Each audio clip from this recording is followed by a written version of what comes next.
What if a man of both worlds, dungeon and surface, existed?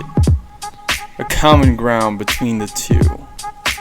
A messiah that possessed the ability of a familia, yet had the power of a monster. What if this person was Cranel, blood of Zeus, and last member of his familia? Well, that's what we're going to be talking about today.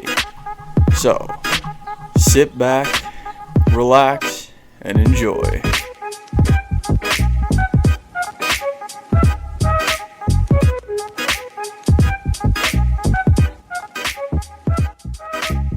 Quick note, we will be having a Discord Nitro giveaway on my Discord this weekend. So if you have not yet, go down to the description, click on that link, and join the Discord. Instructions will be out Friday, and yeah, let's start.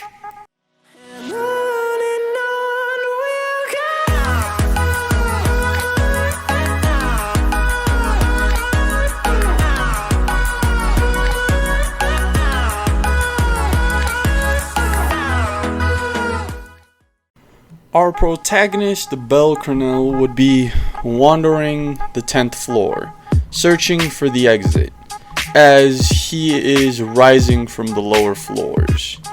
When he encounters a scream, he would make his way there to see a minotaur fiercely swiping at a young companion. He would decide to step in, but along with him, another person would step in. This person is Lady Ines, the Sword Princess. They would together look at each other and look back at the Minotaur. They could feel each other's pressure. They noted that each other were strong. But where Ines would deflect the Minotaur's blast, Bell would just jump in, shoving his knife straight into the chest of the Minotaur, shattering its stone, releasing its form. Now, a while later, both Ines and Bell would accompany this girl, which is a companion, out of the dungeon. She would thank them and would even tell them her name. She claims to be Lily, or some form of that name. They would apologize for not stepping in sooner, and Ines herself would apologize for letting the Minotaur go in the first place. But after the girl leaves, the two have no reason to stay together. So our protagonist, Bell, would attempt at least to move along, but would be stopped by Ines. She would say that he's not a normal adventurer. He was too fast, calculative, and too powerful at least. He had to be at least level 5. Bell would smile and say, "I am. You could say that." When Ines would ask which familia he belongs to, she hasn't seen them or him on any of the level 5 familia charts. And he'd say he's from a familia long lost. Flashback. Bell was not yet born nor conceived. His mother, a level 3 adventurer, on the way to getting promoted to level 4. She was with a party of her father's familia, the Zeus familia, and they were all roughly leveled to level 4 or 5, meaning they should easily be able to take out the lower floor boss. Or at least that's what they thought. When they arrived, this floor boss didn't act like it usually did. This was another dungeon, hence another boss. This boss was called Alucard, the Vampire King, or the Vampirism King. He would swiftly move around the room, slowly taking them out from the shadows. Usually he's this large humanoid creature, but for some reason he's around the size they are. The group didn't really understand, but they wanted to fight nonetheless. And slowly but surely, Alucard would pick them off, one by one, killing them. He would then somehow speak to the woman, saying, "You, I'll save you for last." As he comes closer, her armor starts shattering bit by bit when he overwhelms her. We then see Belle's mom on an operation bed with him. Zeus, on the other hand, would not be at his daughter's birth or at his grandson's birth. The reason for this is he's gonna find Dracula, or at least his party members are, or familia members. They will track down Dracula, and they will destroy him. They would have created a party of only level 6 adventurers from the Zeus and Hestia familias, and would send them down the dungeon. They would kill this version of Alucard and would report back that, similar to what Belle's mother had said a few months ago, for some reason this one could talk. And unlike a human birth, this birth only took 3 months. They do note that this Alucard was sadistic. They think it's time to get rid of this dungeon. They can't take any more chances with monsters getting smarter and stronger. So, that's what they do. Unbeknownst to them, this would be the end of their familia. But not even they were prepared for the Black Dragon. Days would have initially passed since his encounter with the Sword Princess. Belle now stands face to face with his guild attendant, Lady Aina. She was instructed specifically to Belle because of his favor between the god that secretly runs the guild. Obviously speaking of Uranus. Uranus had a keen intuition about Belle that he would be the person that not only brings the humans and Xenos together forever, but he thought that maybe he could even take it further than that. Make it an accepted society among all. But obviously, this is a little much to ask, as he is speaking to Lady Aina and even depositing his magic stones. A certain familiar face would walk in, but this time not alone. The Loki familia would stride into the guild building as they were wondering what had happened to the 18th floor's boss, because they were on their way back up there but they didn't see him, meaning either another group of adventurers or another familia had taken them out. But when they get there, they see Belle depositing its magic stone. Eyes would say, it's you. You're the guy from the labyrinth. And Belle would only smile as he would proceed to walk away. But instead of that, Beat would step in, saying, how dare someone like you ignore Lady Ainz? As without a second thought, Belle unleashes this overwhelming amount of bloodlust, targeted straight at everyone in the guild building. Every adventurer feels like they're buckling, even the higher levels like 5, with only a single person still standing, being Eyes. Finn, who was one of the members less affected by this bloodlust, would step forth and say, I request of you, Mr. Cranel, to stop doing this. Some of the level 1 adventurers might have some serious injuries, with Belle withdrawing it. Then, Finn would explain that, I'm not sure if you know this, but using magical abilities within city parameters is strictly forbidden, with Belle smirking saying that didn't have a single... Interrupted by one of the magical members of the party, Levi, she would comment, a single drop of magic. Finn, Eyes, Bet, and even Gareth were all surprised at this single, basically, statement, since he could, with pressure alone, force level 5s to buckle down. Eyes would wonder why she wasn't affected, but Belle would only wink and walk away. Obviously now, the Loki familia would be invested. They would obviously ask as many questions as they could think of, but the guild weren't inclined to answer any of them. When questioned, Miss Aina would say that she's not gonna answer anything. If they want any answers about Belle Cranel, they have to go to Royman. And that's exactly what they did. But even Royman refuses to spout a word about who Belle is or what he could do. Even something as his level would not breach his lips. Obviously, when questioned, Royman would only say that Belle is more important to the guild than they are. He could probably do the work all of them do together single-handedly.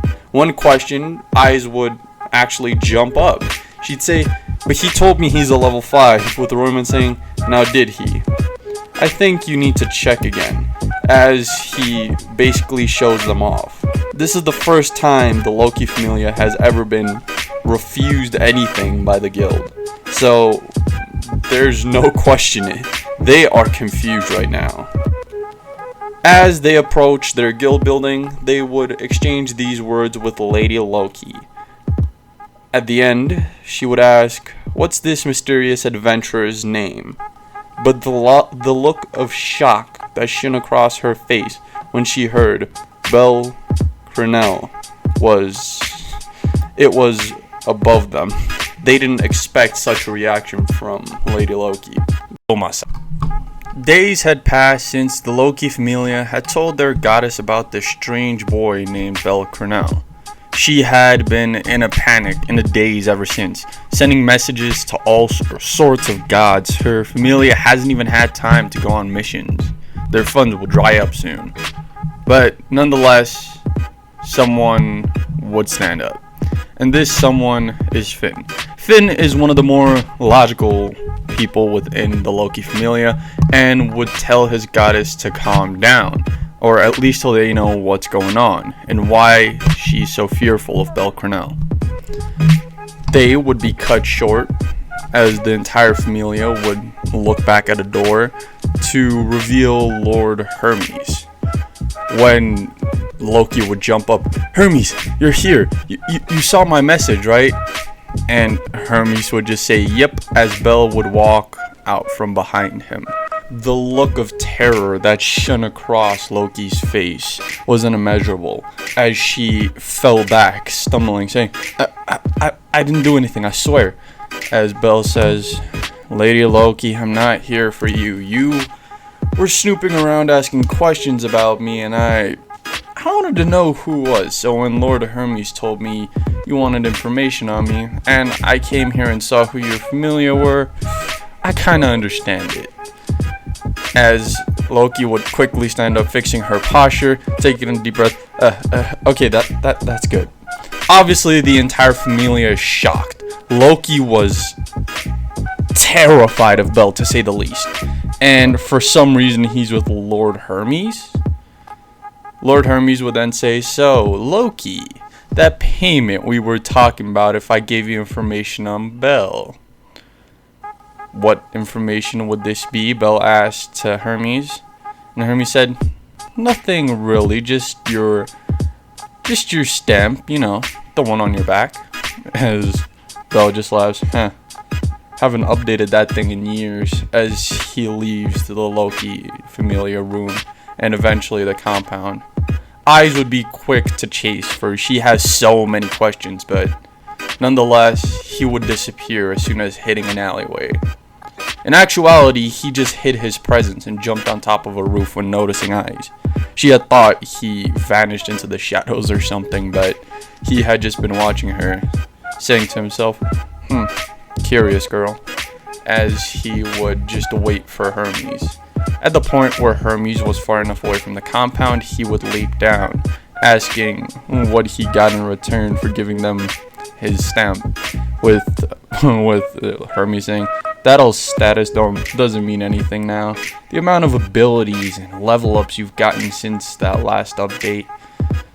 With Belle just giving a snicker. And Hermes saying, "Well, they gave me a bottle of Soma sake." "Wait, which one?" "Not the addictive one, kid. Relax." "Okay, thank God. Because they do know what is happening with the Soma Familia. because Bell has been around for a much longer time, meaning he has much deeper connections, and similar to Hermes, he's almost like an info broker himself, just he runs his network through Hermes. So when it comes down to it, Bell is a force in the dungeon, but he's also a highly intellectual person with many a versatile skill that can be used outside.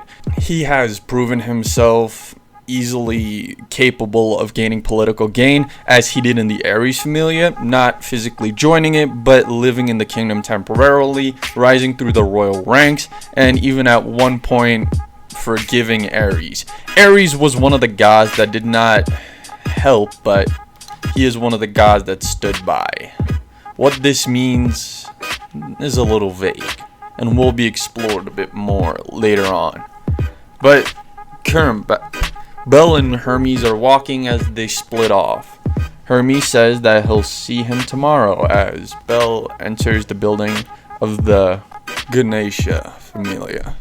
He had been living here ever since he came to this wretched city.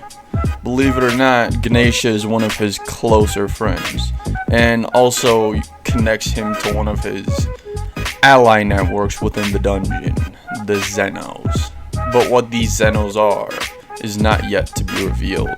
They had a long conversation, and Bell is instructed that pretty soon they need to go for a supply drop to the Xenos, and he is requested to do so. He'd be given a mission's worth of payment from Lord Uranus, and Bell would obviously accept. First, missions cannot be denied, and on top of that, he feels indebted to those Xenos.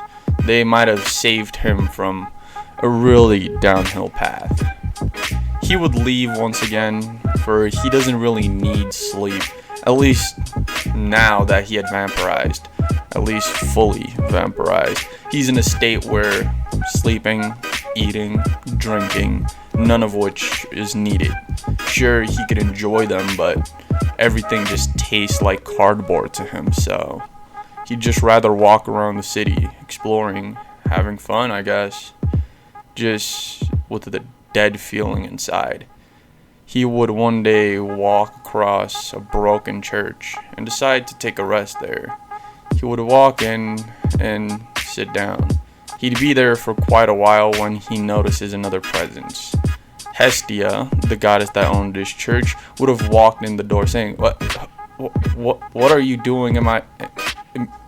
With Bell actually for once breaking his dead satire character, jumping forward, bowing and saying, sorry goddess, I did not mean to enter your home. But as he looked up that white hair and blood red eyes, Hestia stumbled back, trying to get out of the door. Why are you here?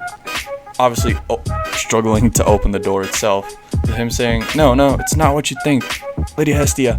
With her being like, so you did come for me. Just the classic hysteric Hestia. So he would not even bother to chase after, but instead he'd just continue sitting, and a few hours later Hestia would once again return, this time more in the right mind. If he didn't chase her, then he probably didn't come to murk her or kill her, so she knows that he's probably here for some other gain.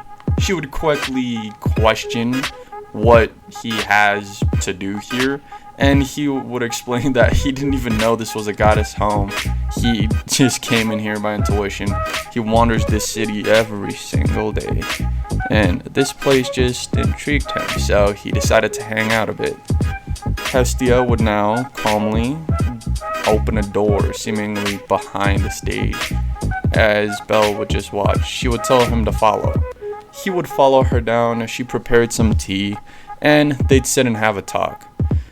He'd say that, I didn't expect you, Lady Hestia, to have the same reaction as Lady Loki. I was expecting something more like Lady Hephaestus. Didn't she tell you that I no longer matter the gods? With Hestia gulping, saying, Hephaestus, I haven't talked to her in a while. With Bell just off of intuition saying, oh yeah, you leeched off of her familiar for... Catching his breath because he didn't want to say too much. With obviously Hestia's lips shuddering, she says, yeah, that did happen. But now, I live here. She turns around with a smile, saying, I work at a potato cart. Like, I do my work, and I live my life. So you still haven't got a familia? Belle would ask, with her just nodding in negative. So he offers her, okay, so I don't really have a familia myself, and I don't have any need for sleep, so I have no reason to ever be here. But you really seem like you could use a familia. How about this deal? I'll give you 15% of the earnings I make in the dungeon. With Hestia just her eyes sparkling, because it's a known fact that his last update was the day he was supposed to die, the day he had reached level 5, so she knows he's more than a capable soul. But she can't help but ask, what about your grandfather? What about Zeus? With Belle only giving a giggle, saying, he's still alive, or else this stamp on my back would have disappeared by now. But no, I haven't found the bastard yet. As it fades away. As it fades away, a light brightly shines from Belle's back. Hestia would jump up. She's never seen someone's status update on its own, or at least glow on its own. They don't necessarily know what's happening. Some time would pass, and him and Hestia, being Belle and Hestia, would research or study what's happened to the status itself. When they realized, not only did his stats go down, but his level seemingly as well, and slowly his status is fading away. If he doesn't get a status update directly from Zeus, then he's gonna lose everything. He's gonna become a normal person, or maybe even worse, a dungeon monster. Hestia doesn't speak much on Belle or the gods' past, since it is intertwined. She does feel guilty what the other gods did to this poor child, but there's not much she could do about it right now. Belle would decide he's headed to the dungeon. Belle would head off, and when he gets to the dungeon, he'd encounter a certain familia. As he does walk upon the Loki familia, Tione and Tiona would clamp themselves onto him, saying, "Oh, Mr. Vampire, would you like to join our raid today?" With him just looking at them with confusion. Finn would actually walk up and tell the two to leave the guy alone, as he'd explain, they're going as far down into the dungeon as possible today, and an extra level 5 hand might not be unwanted. So the raid would proceed, and everything would go similar to what it did in canon for the Loki familia. This is obviously the raid at the end of Season 1. So, whilst this scavenge through the dungeon is happening a little easier than it did initially, we see Hestia talking to Hermes. Well, the reason she's talking to Hermes is about Belle. She explains that the kid's about to lose everything.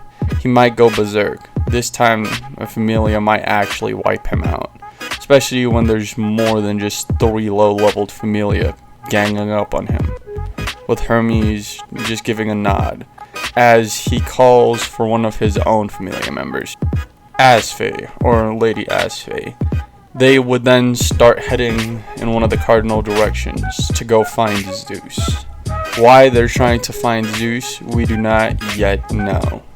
Back in the dungeon, at this point it's been about a week, and the party is making its way back down. But on the way down, they encounter a species of poisonous monster, and a lot of them do get poisoned. It's not specified who got poisoned, but all of them are a little down in the dumps. They've had a hard week, to say the least. Some runners would be sent up to the surface while they rest on the 18th floor, which is a safe zone. These runners would run past Lady Hestia, and her having found that the Loki familia and Belle had got together, she questions this. This runner is obviously another level 5 familia member of the Loki familia, being bet or beat depending on how you say it. As he would explain the situation, a bunch of the people in the party had gotten poisoned and they're all in a pretty bad state. He's just trying to come get the cure, if there is any cures available.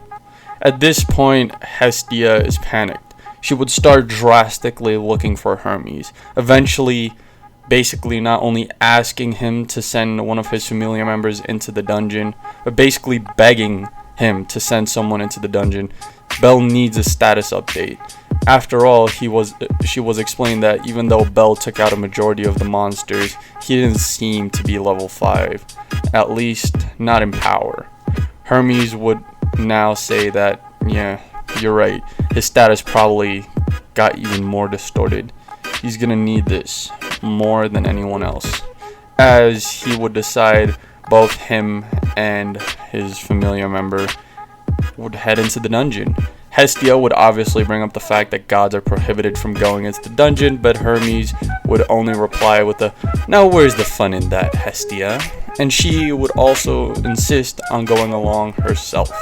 So this time, instead of it being the large party it initially was, it would be Hermes, one of his familiar members, and Hestia. And yes, the familiar member that is going along with them is Asfe, or Asfe, depending on how you want to say it. They would make it down the floors, eventually encountering a problem upon the 16th floor. Not necessarily in the monsters that roam there, but the realization that the next floor is the floor boss, and he should have regenerated by now. They would be cut short when they realized that not only did the runner for the Loki familiar return, but several more. So they should be able to overwhelm this boss. So that's exactly what they did. They would make their way down to the 18th floor, where the cures would be presented.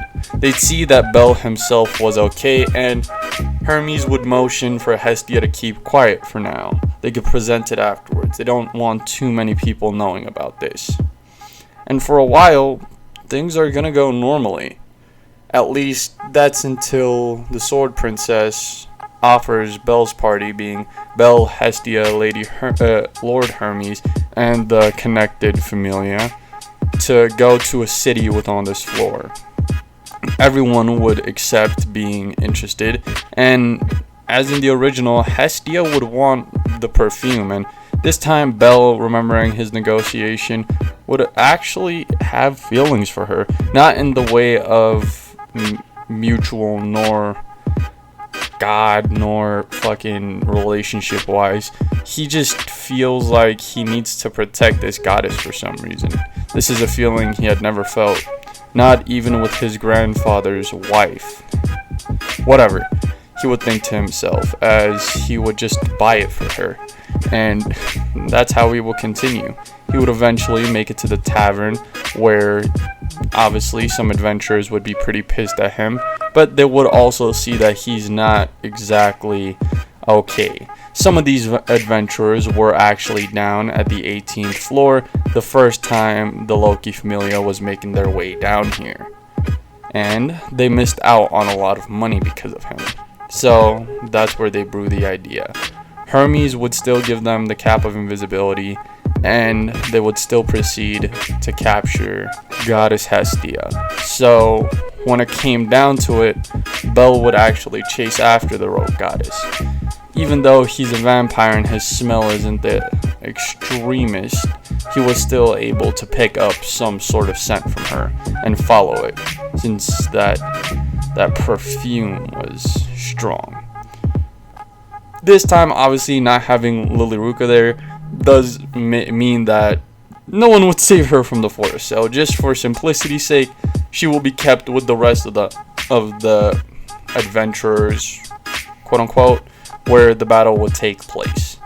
So when it came down to it, it would be similar to what had initially happened, but this time Bell wouldn't want to land hits. He would tank some hits, tank most hits actually, being about slightly above the level of the one that was hitting him. He was able to effortlessly find him, and for some reason we saw him drying up like a raisin. He was thinning, his muscle disappearing as Bell was absorbing his life force. The person could feel the life leaving them as Bell would let it go back, saying, "I could have killed you right there. Just know next time I won't be as nice if you touch a goddess. And this goddess does not belong to me. so you thinking she had any attachment was volatile, as he would throw him down, his muscles slowly returning. Then, in a heroic fashion, Belle would pick up Goddess Hestia, jumping away.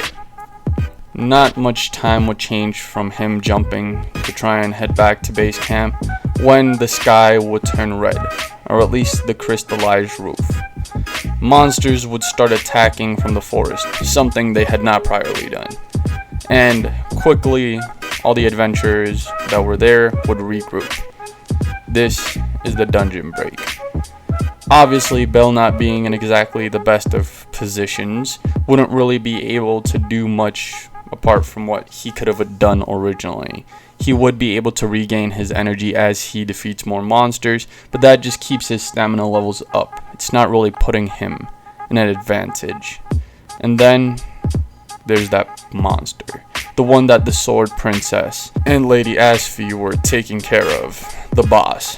They had seemingly destroyed many a times, but unless they completely get rid of that core, then they don't know what will happen. As time progresses, they would get more tired, and eventually the boss would overwhelm them. Belle can't stand this anymore. He was supposed to be the strongest person here. It's actually driving him nuts. He's not a hero, not like his grandfather wanted him to be, at least, when he has a flashback to when Zeus told him, "Belle, to be a hero, you must put your life at risk. Save anyone you can, even if it means that you yourself will die." It flashes back and he decides to run, as the giant would slap not only Lady Asfi, but also slap the Sword Princess away. Belle would stand there, launching as many attacks. He even tried absorbing the floor boss's life force, but it didn't seem to have any. "It's not like the normal floor boss," he would scream, as he would continue. Lady Asfi and even the Sword Princess, Lady Eyes, would actually be in pretty bad condition. They'd be beyond standing up at this point. They just need to lay back and have Belle handle this. Belle would start trying everything he did in canon, running up the giant, slicing at him, destroying entire portions of him with magic, but he could never reveal that entire core. He's too weak in this state. He would scream out, I can't do it," drastically, of course, as Lord Hermes would see. "I didn't want to do this, but Belle, catch this. It's a portion of Zeus's blood. If you pour it on your status, it will update, and you'll be able to defeat this beast." He would throw it towards Belle, as Belle would run towards it, trying to catch it. But as it was about to touch Belle's hand, the floor boss would grab him, pulling him closer. The blood, at least the vial, would shatter on the ground, the blood being unusable, as Belle would shout into the sky, "No." Belle would feel his bones cracking, shattering even, his muscles ripping, trying to keep himself in one piece. But it's useless, as he's thrown to the ground. He would try to move, but it wouldn't work. He's basically limp. He was their last hope. That status update was their last hope. He would frantically look around for Hermes to see if he had another, to only witness the giant tracking towards where his allies had stood. It would pick up a group of them. Among these is Hestia. And as it starts crushing them, he'd hear her scream out. He couldn't take it. For some reason, he felt attached to this goddess. He would scream. His body would start glowing as he would stand up slowly. A pure amount of power would radiate off of him, so much that the giant would lose attention, dropping all the people, for them to be saved by some lower tier adventurers, as it looks at him, wondering what that was. Then suddenly, with his hand moving forward, Belle would say, "You're done," firing an unknown blast that would almost vaporize the top half of the giant. He'd feel himself falling down, but he'd catch himself. standing up, running towards it.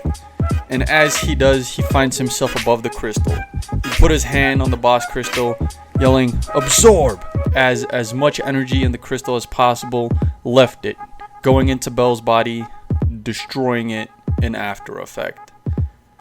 His status would have updated, but not to the same. It wasn't updated in the sense of he had gained new abilities or even leveled up. No, the corrosion had disappeared and he had a new trait, similar to the Argonaut, which he once possessed. It says Philogranat, meaning broken hero. Now, Bell's done. He would pass out, only to be taken back to the surface at a later time by the many adventurer friends he had made, saving them from this giant. On the other hand, Hestia had not left Bell's side, even after he had been asleep for multiple days. She had stayed there, in Hermes' guild building, which Bell was currently located at. Even though usually Bell would live with Ganesha, Hermes wanted to keep a close eye on Bell in case something happened. But nothing much would happen, at least till Bell's awakening. He would awaken to find not only Hestia, but the Sword Princess Lady Eyes waiting for him patiently. He would ask how long he had been out, and they would explain that he had been out for a few days. He'd smirk as he tries to sit up, grunting in pain, but he'd accept it. He had lost that battle, and he doesn't really know what happened to him for him to save everyone. When Hestia would quickly remark, "It's because of a trait. You used to have the Argonaut trait, but after you had slaughtered those Amelias, you had lost it." Fragonaut, similar to the Argonaut trait, means broken hero. Someone who had been put down more than they should have, and rise back only stronger. You are our hero, Bell Cranel. Bell's face would light up as he looks Hestia in the eyes, and somewhat a fluster would appear on his face. He'd quickly cover his face, acting a lot more childish than he usually does. Pretty flustered, to be honest. And as he's in this flurry of flusterness, the Sword Princess Eyes would actually say, "Thank you for saving me and my familia." At this point, Bell is shook. He doesn't know what to do because Eyes is independent. Her not beating the giant off the bat was surprising to him. That thing must have been super amped if even a level 5 would lose to it. She'd also apologize on her guild's behalf for dragging him along on the scurry in the dungeon without knowing or checking his status to see that it was corroding, that he wasn't even at close to full strength.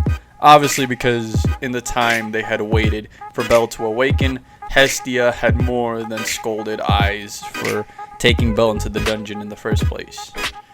Bell would then apologize to her since that was all his fault. The dungeon reputed for gods being in there, and the only reasons because he wasn't responsible enough to deny the fact that he wasn't okay. Hestia would then jump up on the bed, hugging Bell, saying, "I was so worried," obviously in a crying frenzy, but Bell would note something. How's my body okay?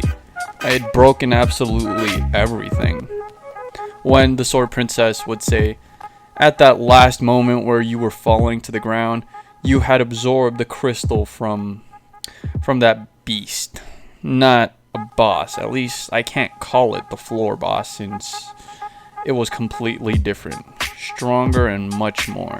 With Bell only snickering, saying, "I guess even though I didn't realize it, I kind of saved my own ass," as he would look up to the ceiling when he realizes Hestia's breast section in a certain location. He would jump up once again in a flurry, losing all his calmness, basically stuttering at this point. As he can't even say a word, he would bolt out of the room through the open window. Both Hestia and Eyes would look out said window, just laughing about what had just happened. Hestia knows exactly why Belle ran away, but she's naive to the fact. Some days would pass and Belle would eventually return. He had went to go spend some more time in the dungeon. He'd absorbed a lot of beasts. He had realized that if he keeps absorbing monsters, his status won't fade away as fast. But not even this new ability will keep his status alive. He would return to Hestia only to tell her of what's to transpire. When he would get to the broken down church he used to live in, he'd see that for some reason it's renovated. He would look around when he would see Loki and Hestia scrumbling, and he'd also say Hermes and Ganesh talking. He would obviously first approach Hermes and Ganesh, asking what had happened. Hermes would have explained that the Loki Familia had felt bad for causing all this, and you hadn't even gotten your payment. Even though the crystal of the boss had been destroyed, they had decided to take on the boss another time to regain the funds they had spent rebuilding Hestia's church. Belle would be surprised, and when he would look at Ganesh, he'd just say that he was there to transport all Belle's belongings. He had some questionable things in there, but Belle would then start getting flustered. Me live with Hestia? Obviously his face just being red at this point. So Ganesh and Hermes would leave in a laugh, as he'd be forced to walk up to Loki and Hestia, who had finally stopped scrummaging amongst each other. Sorry for my mess up of words. But when he would approach them, the first thing he'd do was actually bow to Loki, saying thank you for all that she did, and he does apologize for putting her familiar members in danger. She would awkwardly stop talking as she would look at Belle and saying, "You know, kid, you shouldn't be this uptight. It was all of our faults. It was, more importantly, the guild's fault. Aren't those bastards supposed to check your status every time?" With Belle just basically tripling backwards, saying, "I forgot to go past the guild building." With Loki basically smacking him on top of the head. With fucking Hestia just deciding, "Hey yo, what the fuck, Loki?" Okay, I'm sorry for cussing, but I need to get this out of the way right now. Sorry for the interruption in the video. I do cuss, everyone. A lot of people don't realize me cussing in my videos, but I do cuss. This is not family friendly at all, but it's not necessarily too dangerous for kids. So if you don't want your kids cussing, parents, don't let them watch my videos, because even though I try not to cuss, it do slip every now and then. Sorry for breaking up the video, but yeah, back into it. Hestia and Loki would be back into it. They'd be fighting again. This time not only verbally but physically. They physically like harming each other. Like eventually Belle would pull the balls together to pull them apart, and thus would result in Loki storming off, eyes following her with only a nod, and Hestia in a pout saying, "Why did you take me off of her? I was about to win that." Belle would smile and look down to the goddess he had fell in love with. There's nothing else he could call it. That's exactly what had happened. He had fallen in love with this goddess, and now he needs to protect her. He would tell her that he needs to go. There is something very important he needs to do. If she needs anything, he gives her a vial of blood. He'd say, "Drink this. It will alert me that someone is taking away my health." Let's say it like that. "And if I feel that, I will be by your side in an instant, Lady Hestia." Hestia's face would be completely red herself as she buries it into Belle's chest, with Belle becoming equally flustered, to say the least. Now, we leave off with Belle setting out on an unknown journey, Hestia with the remodeled church, and all the familias in the city being interested in what the next thing Belle Cranel is going to do will be. Months had passed since the initial dungeon incident where Belle had after left, but not everything has been well. Bell's journey is undisclosed, as most haven't heard from him, or even seen him. And Auraria isn't really in the best condition itself. You could actually quite probably say it's the opposite of okay. It's pretty bad. The Apollo Familia has not been sitting idly by. They have slowly been manipulating the strings to become the strongest Familia, at least within the city. So Auraria is in chaos, to say the very least. Let me elaborate on what I mean about this. Apollo's Familia had been challenging other Familia with the confidence of Booster Gold in his speedo. They had been taking over other Familias, challenging them to battles, and in the case of them winning, the god would disband the Familia and all of the members would join Apollo's. The gods then themselves would serve under Apollo's Familia. Some gods themselves who did not have Familia were obviously immune to this, but gods like Ganesha and even some higher gods like Hephaestus and even Loki had suffered to this. They had believed that, Apollo at most had some level 5 or 4s, but they had gotten too cocky.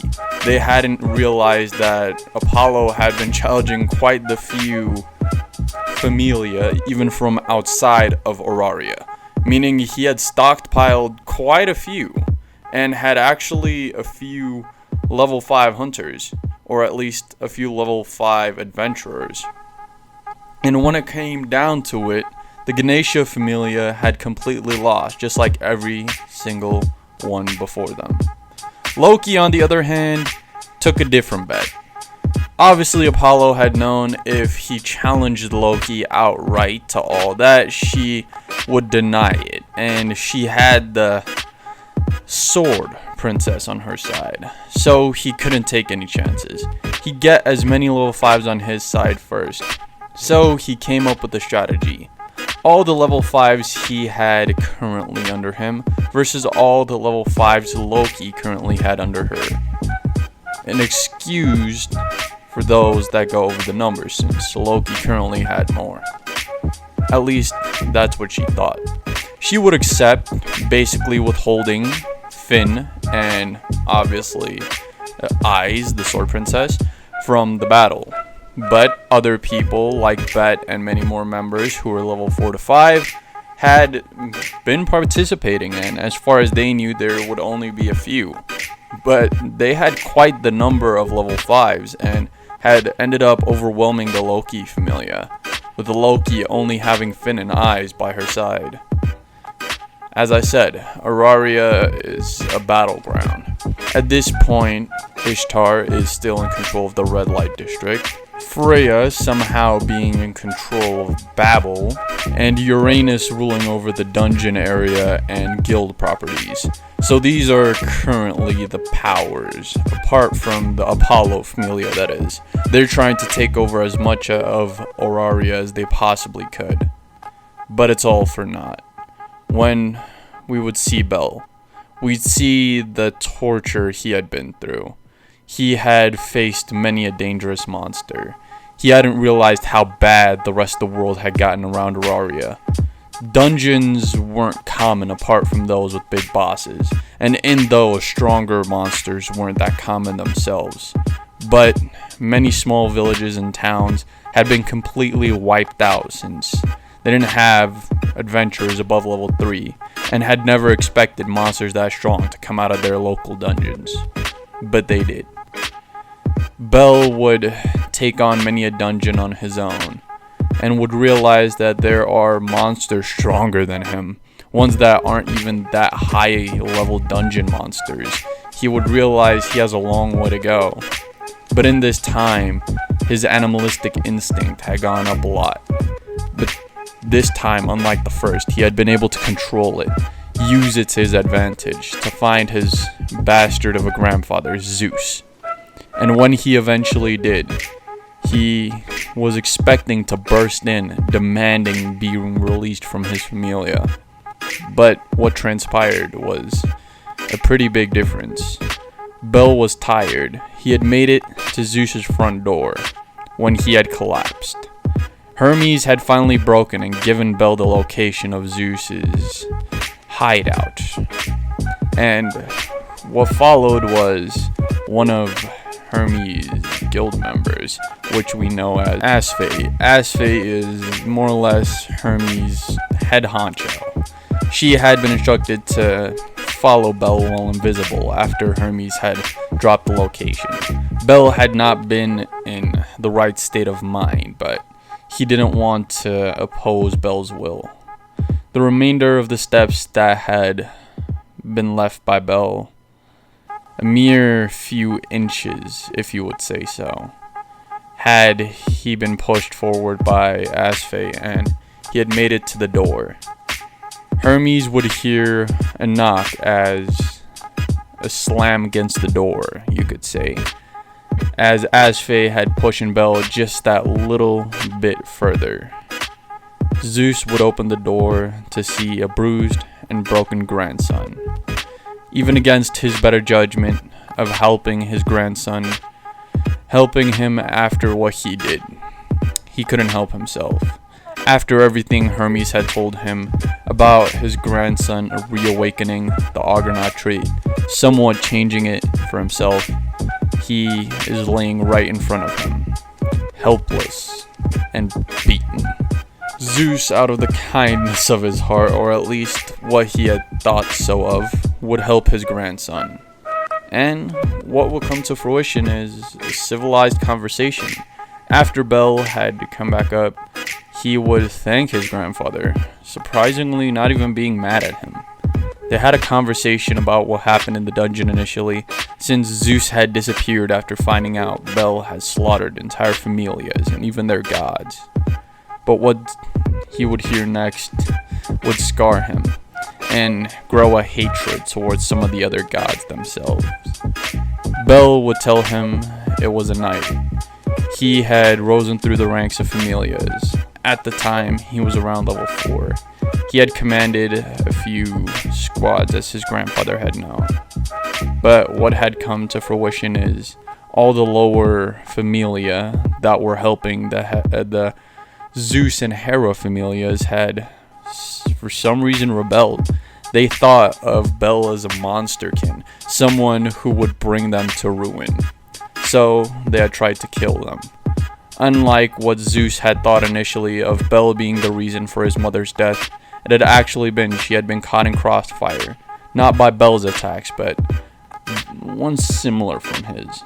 She had not necessarily died to one of the familia's traps, but a monster, a vampiric monster, since they had been on the 18th floor.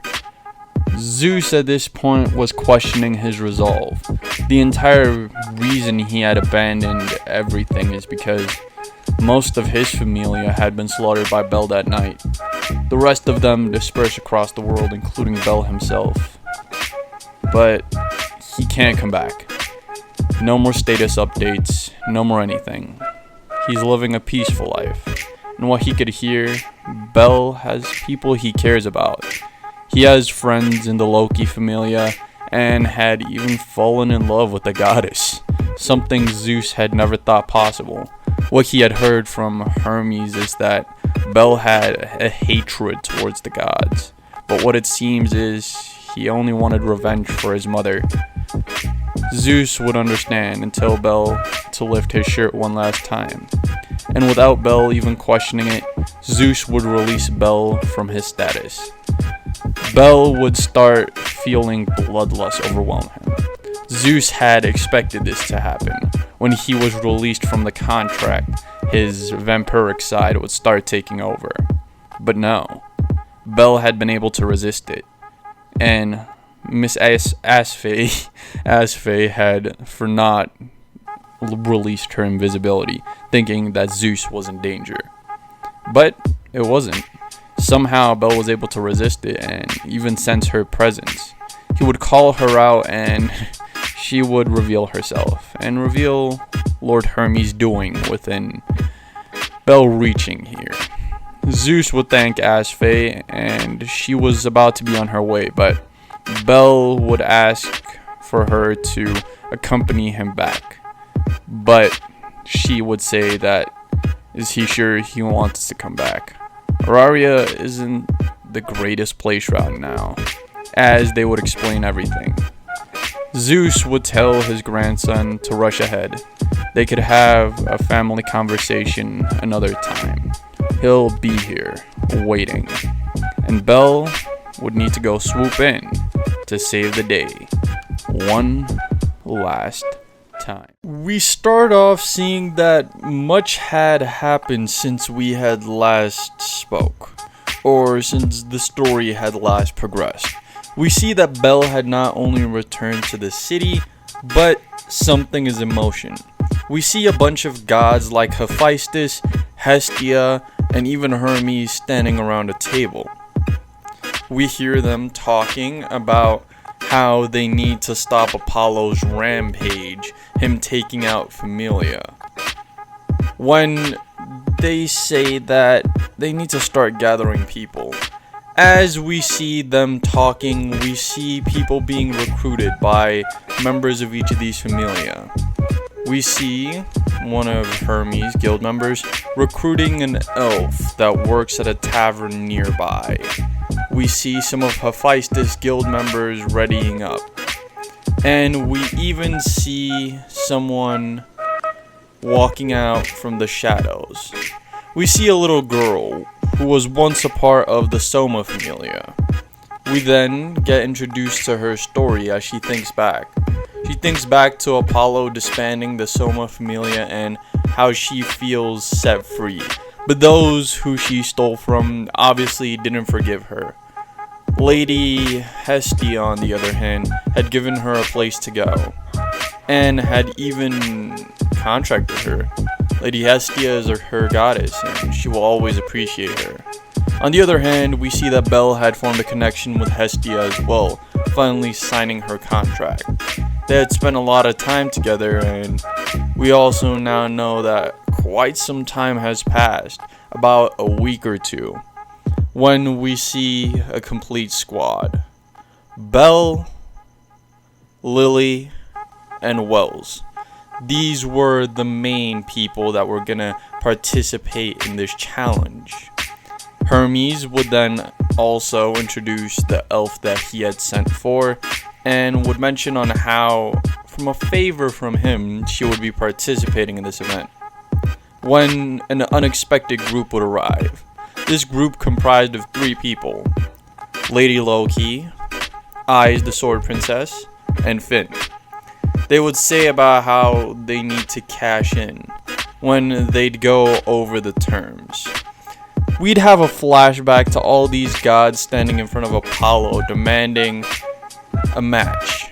If they win, the Apollo Familia is disbanded, and all their things and everyone that's acquainted to them would either be sent back to their original Familia, and what remains would be given to Hestia. Quite a devious plot, or at least something that seemed fair to the rest of the Familia. If Hestia seems to pull this off, then there's no reason to do so. But Apollo, on the other hand, he had really strict demands, basically the same he had in canon. They had to be either not from Auraria originally, or a part of her Familia. So this is what happens. We see Wells and Lily had their statuses removed by their gods. Obviously, Lily being disbanded. The Soma Familia was disbanded, and only its level 3 and upward adventurers were kept by the Apollos.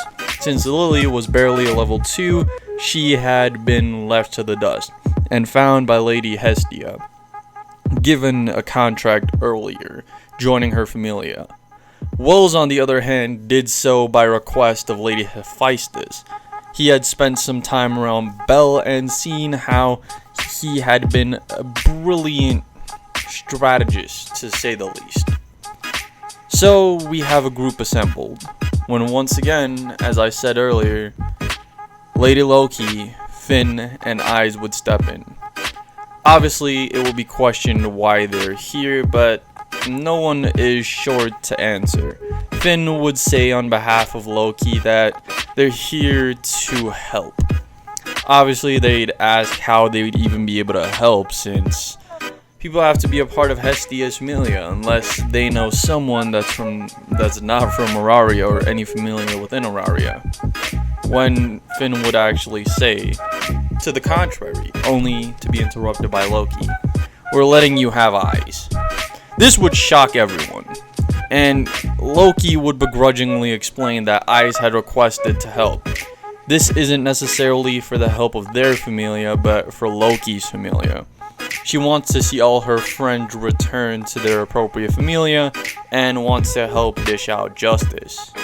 And when it comes down to it, afterwards, she will be returning to her proper familia. Obviously, everyone would agree to this and a battle plan would start. They have a date and a game. It's Siege. They know exactly what needs to happen.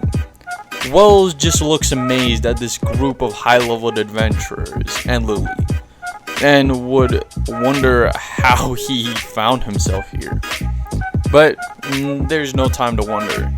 It's time for them to set out. When Bell would be stopped by Hephaestus, he would be the only one standing back at this point, as Hephaestus would give him a bandaged up long item, saying to him that when the time comes and Wells needs this, give it to him. Don't think that just because there's a few stronger people than in canon that this is going to be going any differently. No, this is going to be going a lot differently. Remember, they have multiple level 5s on Apollo's Familia. But what they don't know is Bell is a lot more powerful than they predicted. The siege would start, and after a while, they'd hear crashing. The elf had destroyed the wall with brute force. So they'd obviously try and attack this elf. And unlike in canon, she did not have magical swords, so she had to spend a lot more stamina keeping everyone at bay. When suddenly, on the other side of the fort, the gate would start opening. We'd see that this new member of Hestia's Familia, meaning Lily, had some exponential skills. She could transform herself to look like anyone or anything else. And in this case, she had transformed into one of the members that were originally inside. The actual member had been knocked out and stored away someplace. On the other hand, now everyone else could shoot through. Wells would say that he would take care of everyone in the courtyard, while Lily should head up with Eyes and Bell. They would be quick to make their way there when Bell would hear a scream from Wells. Not of pain or fright, but him screaming, "Ah shit, gotta run, there's a bunch of these guys," for only another "oh shit" to occur, as he would be blocked in. He would obviously try and keep up the fight, with only one being able to hear this being Bell. He would head back. He would throw a bandaged weapon to Wells, saying, "You know what to do with this," at least that's what she said, as he would jump away. Wells would have memories. Times that he remembered, people telling him that his swords were useless. What does a magic sword mean after it only breaks after a single attack? So many things that made his family dishonorable. Not by their will, but by people not appreciating what they already had. He remembers a conversation with Lady Hephaestus, her telling him that him not wanting to craft magical swords is going to be his downfall, and possibly that of his comrades. Now he sees he needs to use this. He hasn't known Lily, Bell, or anyone else for too long, but he sees they're functionally a family, and he wants to have a family like that. People who support him. That's what they've been doing. Even though they knew of his ability to make magical swords, they never pushed him to do anything he didn't want to. But what he wants to do is protect his friends. He wouldn't even bother taking the bandage off as he activates the magic sword, demolishing the group of people that surrounded him, as it shattered in his hand. He now sees more people approaching, but much less than before. Now he'll be able to fight appropriately. Eyes would be encountered with some of her previous party members, being Bet and a lot of other level 4s. She would instruct Belle and Lily to continue, as she would hold them back. She was the only level 6 in their familia after all. Belle would nod as he tries to jump ahead, only to be attemptedly kicked at by Bet, who doesn't want to face Eyes, obviously. Belle would easily avoid this, knocking Bet out with seemingly a single strike. How much stronger can he be to overwhelm a level 5 that easily? It doesn't matter. They need to keep Eyes at bay. Sadly, when Belle would arrive to the corridor, he would see the king, the person that he needed to take out to win this event and get all the familiars freed. But he wasn't alone. He was surrounded by countless level 5s and even some level 6 from familia outside of Auraria. Now he has to fight. But he would not waver. He knows, for the sake of his familia and the sake of his goddess, he will fight to free his comrades. For no one here has stood in his way, at least not until now. So he will take them out swiftly and as painlessly as possible. That last part might have been a lie. A lot of pain will be involved. As Belle shoots through, he think back to when he went through the dungeon with the Loki familia and how his power was greatly restricted. He didn't have access to half of his skills, and now he's more powerful. He is Auraria's first level 7. And on top of that, him and everyone in his familia had awakened a trait, the blessing of Hestia. Quick learn. Gathering XP quicker through the feeling of one, or the emotion of one. This is Hestia's blessing. Obviously not in canon, but for this what if. It lets me scale characters a lot easier, to say the very least. So, just to recap, that means Belle, Lily, Wells, and Eyes, all possessing the quick learn trait. So, Belle will charge forth, feeling himself getting more powerful as he takes out more and more enemies. He doesn't even need to kill them, just avoiding them, hitting them as quickly and as powerfully as possible. He could feel himself gaining stats, becoming more powerful. And as he's faced with the last group, the group of level 5s, he would say, Firebolt, as they're all sent flying. But the last man, a level 3, a mere level 3 of the Apollo familia, stands in front of him. He remembers the first day of them challenging Apollo. He remembers this same adventurer calling his goddess a skank, and now he will suffer.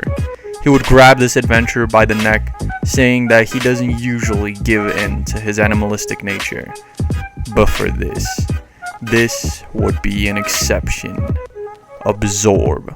He would absorb as much life from this person as he possibly could, with him barely being alive at this point, looking more like a dried out raisin than anything else, as he falls to the ground and the competition is called in the Hestia Familia's name as victors.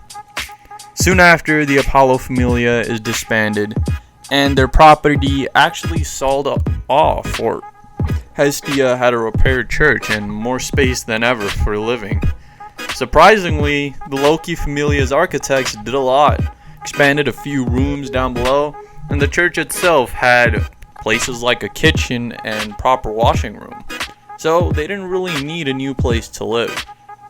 On the other hand, all the guild's adventurers had returned to their proper familias, and those who had temporarily joined forces with the Hestia Familia, like the elf from the tavern, which will now regularly be visited by our heroes as some sort of gratitude towards someone who had previously helped them. On the other hand, Eyes had requested from Loki to stay with the Hestia Familia a little longer. She thinks she could learn a lot from Bel and grow way more powerful. Loki, feeling the sincerity in Eyes' voice, would allow her to stay, for now at least. So, we go forward. About a month has passed and everyone had gotten comfortable with each other. Wells and Lily have more of a brother-sister relationship, and Eyes would look up to Bel, somewhat of a hero to her, someone she wants to strive to be like, someone who, even though he holds great resent to people, he would put that aside for the sake of others. Not the ones he is facing, but the ones he cares about. And luckily for her, she's now one of those. Bel would say, seemingly reading her mind, her in a gasp, asking if he did, and him walking away saying that she was talking out loud, leaving a red-faced Eyes and Bel cuddling with Hestia. We see some time had passed since the entire Apollo situation, and we also see that the Hestia Familia had settled in more. We see they had continued in the dungeons, sticking to lower floors, at a max going up to about 20. I would like to remind you that a lot of people have higher levels, like Bel and, for example, Eyes. Yes, we do have some characters from canon missing from this Familia, but we don't worry about them too much, at least not for right now. Eyes and Bel would for the most part carry for the most dangerous monsters, while the rest of the Familia would take care of lower level monsters. And by the rest of the Familia, I obviously mean Wells and Lily. They had actually both really fast gained from level 2, Lily being lower and Wells being higher, to level 3 and 4. Yes, Wells had shot up to level 4. So, at the very least, they're able to keep up a lot more.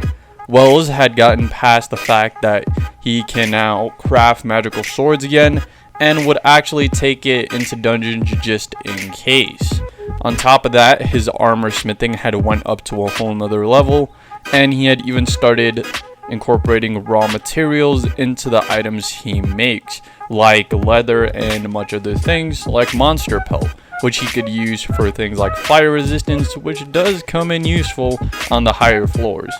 He's even able to colorate them and customize armors and clothing like people want them. So he was able to make Eyes a new set of armor that didn't tear as easily as it did in canon. So much fan service.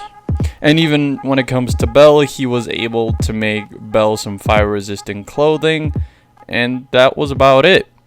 They would spend their times on the middle floors, so to say, and would actually all get along. Their teamwork would be pretty extravagant.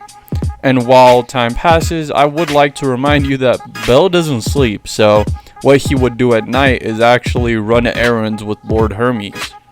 When an interesting fact popped up, Hermes had denied him coming with on a certain errand, and Bel decided to snoop around. I would like to remind you that Bel was an info broker on something similar to Hermes level.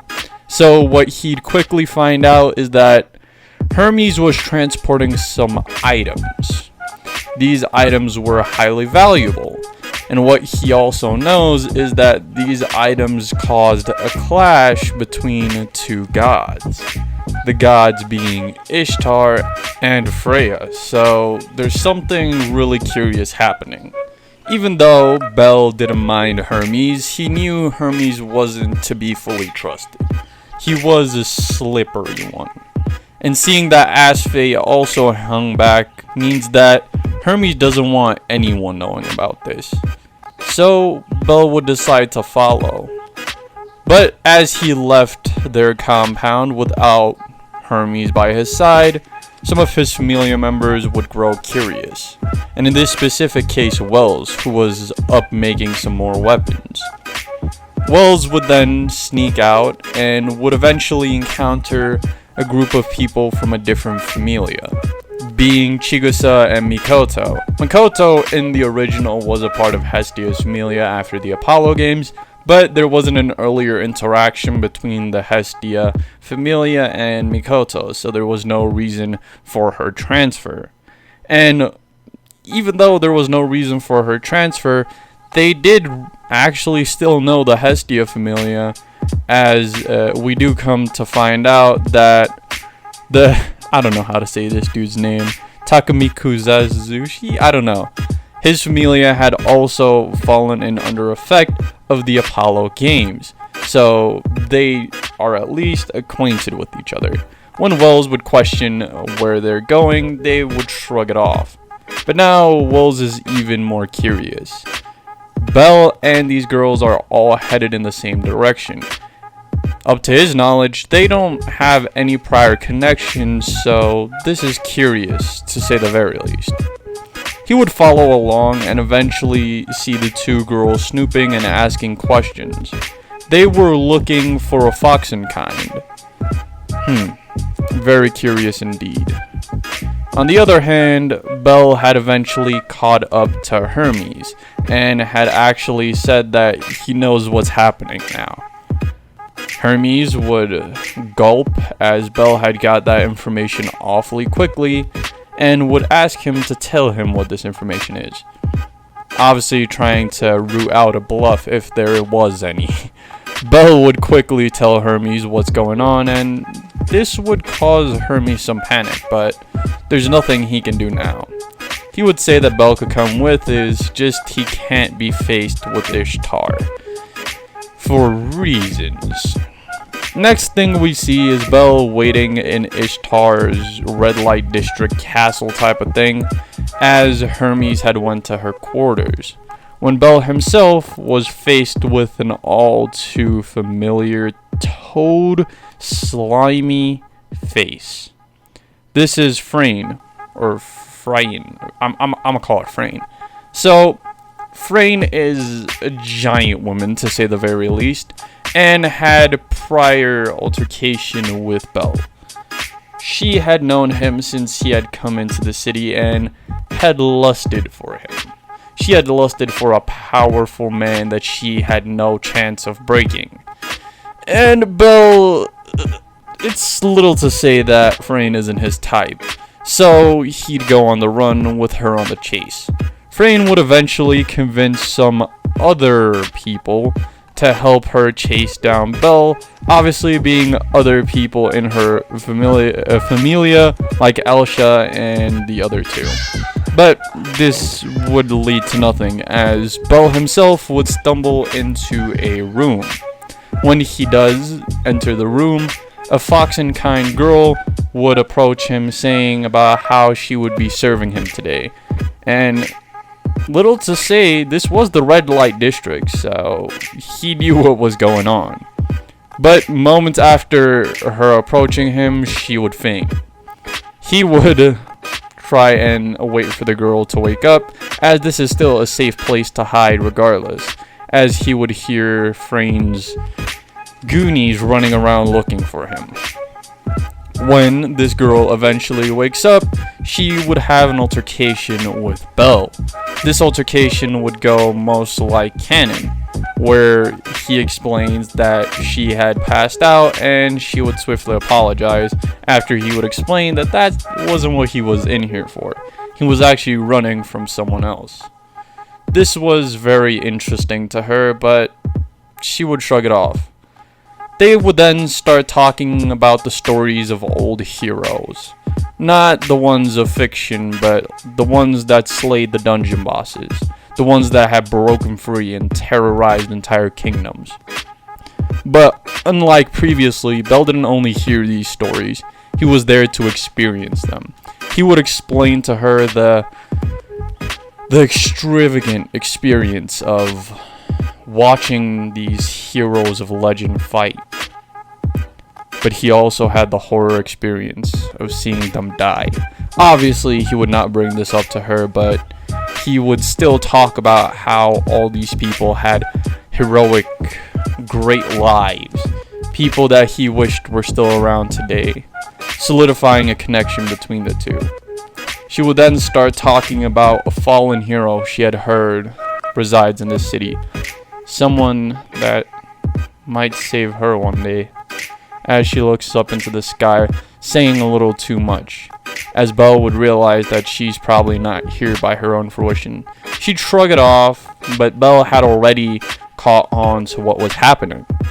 He remembers the item Hermes was carrying, a death stone, and a foxen kind. They're planning on killing her. He would bring this up and she would just push back saying, yes, I'm sorry, Master Bell, but that's exactly what's happening, she would say, and he would stand up, putting out his hand, asking, well, do you want to be saved? She would light up in joy for a second before falling back to depression, saying that, no, it was only a mere way to say that I wish to be saved before my last moments, but everyone here has shown me kindness. They had made my life better than it was, so the least I could do is give up my life to make theirs better. Belle would clench his fist, wanting to say something, but would push it off as he would hear Mikoto and Wells talking outside. He'd say how he would leave, and all he'd be left is to encounter the two girls and Wells. When he questions it, they say they're looking for a fox kind, with him only pointing to the window. Mikoto would jump up to the window, trying to bargain with Horihime, but it wouldn't do anything. She would wish to reside there, as Mikoto and her friend run back to her familia in sorrow. We now see that Belle is preparing for something. He had gathered his familia in the fray of night. He knows this ritual is about a week from now, so they need to prepare. On the other hand, Ishtar had heard what had happened from Horihime. Horihime, yes, was a slave, but for some reason she was loyal. More loyal than she should have been, and would let Ishtar know about Belle's entire situation. Ishtar, knowing exactly who Belle was, wouldn't be too thrilled about this. She would order her familia to go take care of it. And this time, it would be led by Frayne, since Belle is a level 7 and Frayne was assumed to be around level 5. With Horihime's level boosting abilities, this should come much easier. She should be able to clash with Belle. That's what they'd do. They'd wait for Belle's party to come to the dungeon, but it would never come to fruition, as that entire week Belle's party had been training outside of the dungeon, growing ever stronger. Wells himself had never went up to level 5, but Lily, to say the least, had caught up.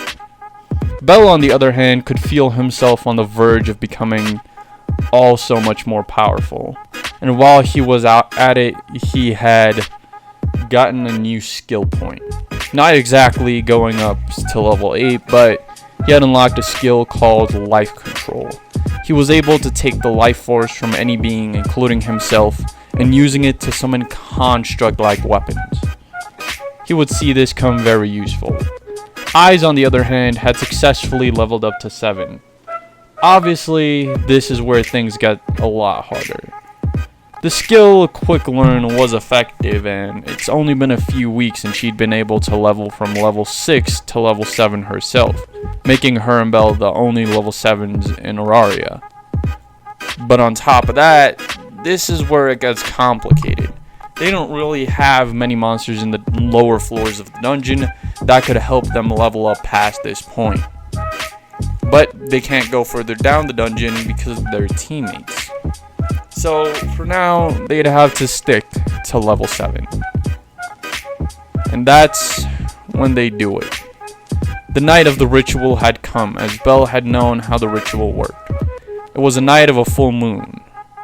The night the raid would take place on Ishtar's castle. This would go more or less to canon, with them divulging into groups.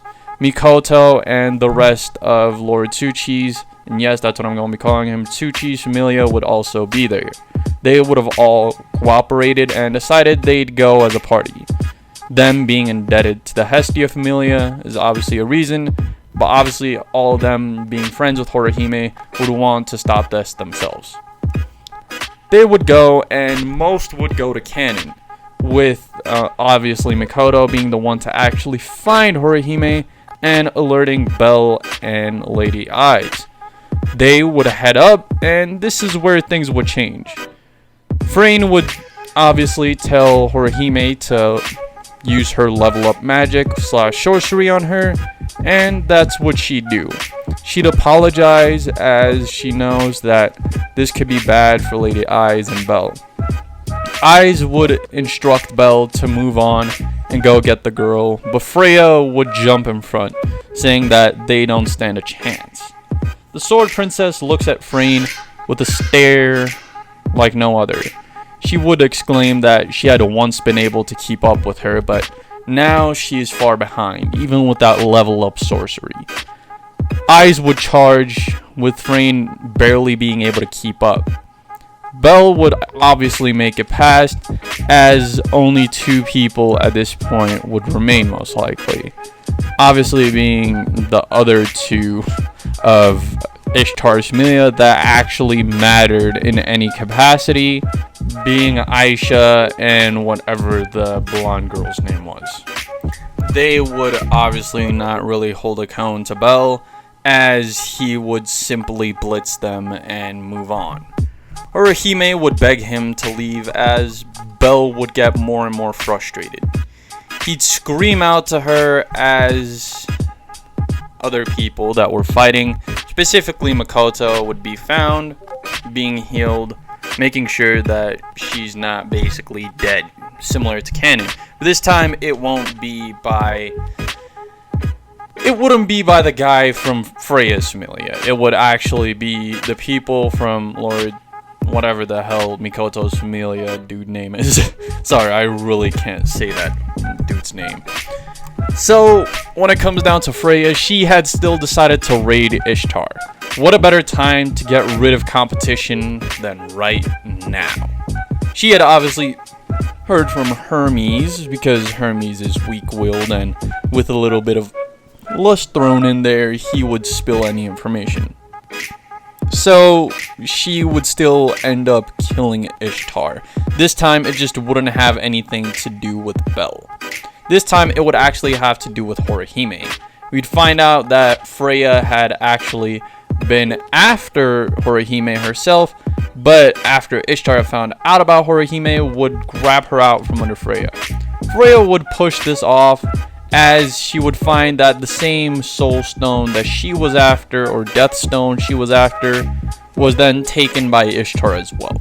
Now she knows that Ishtar was targeting her. A war was about to approach. And then, when Bel had raided it, that's when she found out that this was the perfect moment to wipe out Ishtar once and for all.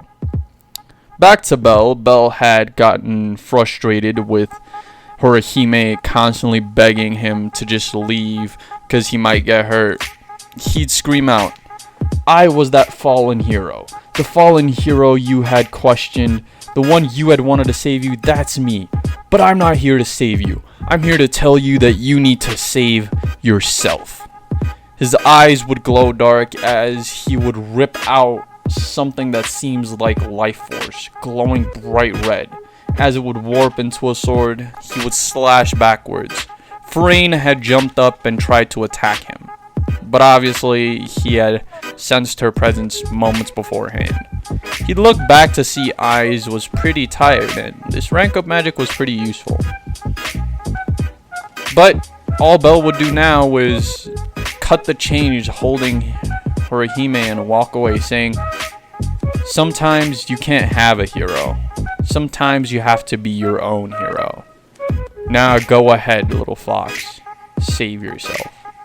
Horihime's entire expression would change as she would get up and start walking. But this isn't for anything. Aisha wouldn't even bother stopping her. But others, a part of their familia, would at least attempt to. For example, Frayne. Frayne was injured from not only the fight with Belle, but also the fight in common with the Sword Princess, who was way out of her league at this point. It also didn't help that Aisha would team with Horihime. She would help Horihime out of this horrible situation and get revenge on Frayne, as she would give her that final push off of the floating gardens, as we don't see Frayne again. When it comes down to it, Ishtar's familia had basically been wiped out. All their statuses released when Ishtar herself had died. So Aisha and her friends were all left to do what they wanted. Horihime, instead of joining Belle's party for exactly what he said, she has to be her own hero. So she would join her former friends and someone she had known. Lord Takumi Kazushi. I think that's how you say it, but yeah.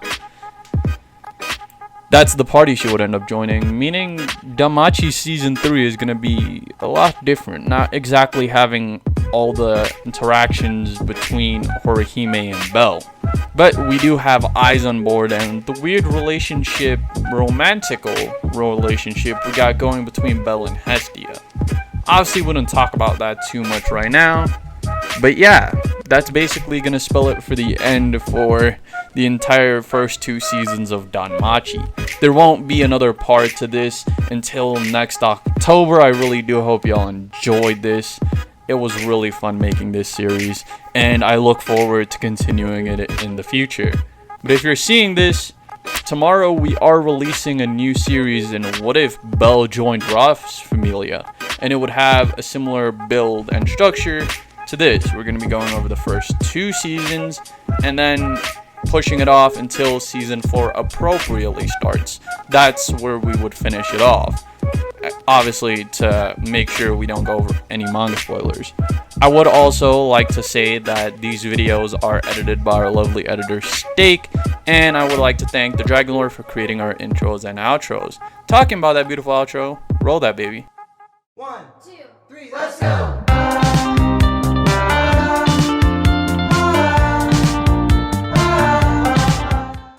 Subscribe for more. Yada yada does it.